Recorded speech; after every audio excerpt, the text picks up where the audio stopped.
ভাজি আর এটা ত্বকের জন্য রেখেছি। বের করে আর ধুতে হবে না, শুধু জাস্ট একটু বরফটা কমলে রান্না করা যাবে।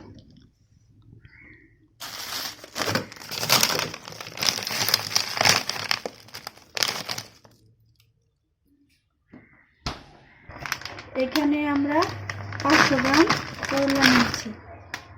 নেওয়ার পরে এগুলো আমরা কলে পরিষ্কার করে ধুয়ে পানি ঝরিয়ে কীভাবে ফ্রিজে রাখবো আজকে আমি দেখাবো।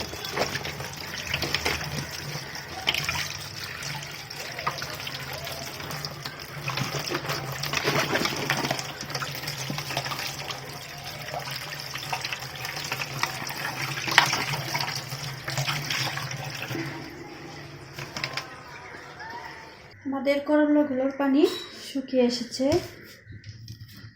এখন আমরা এগুলো কাটবো, কাটার পর পলিথিনে করে ফ্রিজে রেখে দেব।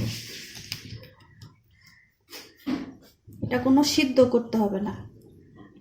অন্যান্য সবজি তো আমরা ফ্রিজে রাখলে একটু সিদ্ধ করে নিই, এটা সিদ্ধ ছাড়াই রাখা যাবে।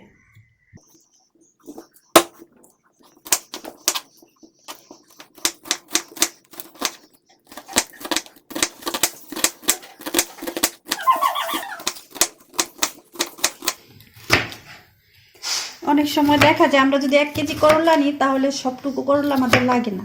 সেক্ষেত্রে আমরা এভাবে কেটে ফ্রিজে রেখে যেটুকু প্রয়োজন ভাজি করে বা যেভাবে খায় রেখে দিতে পারি।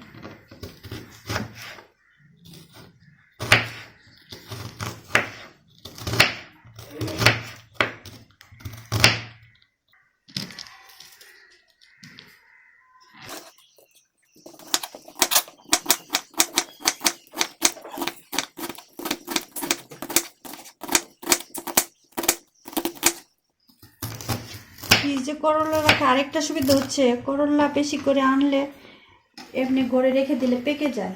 কিন্তু আমরা যদি এভাবে কেটে ফ্রিজে রেখে দিই তাহলে এটা এরকম সবুজ সবুজই থাকবে, পাকবে না।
আমি এটা ভাজির জন্য করছি, যারা তরকারি খাবেন তারা যেভাবে তরকারিটা দেন ঠিক ওইভাবে করে কেটে নেবেন।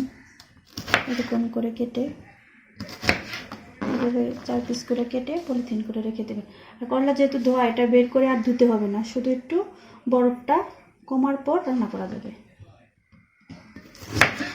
এই যে তরকারি করার জন্য যেটা সাইজ সেটা হচ্ছে এটা, আর এটা আমি ভাজি করার জন্য ভেবে রাখছি।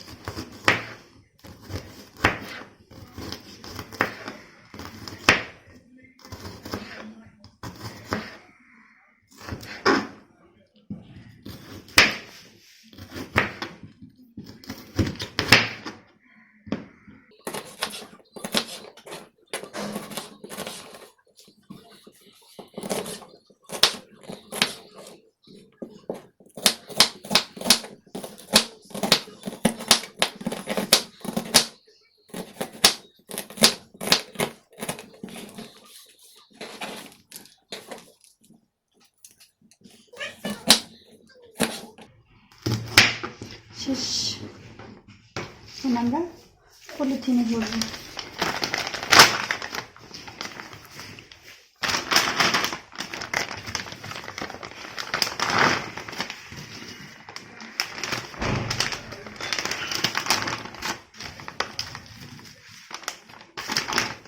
পলিথিনে করে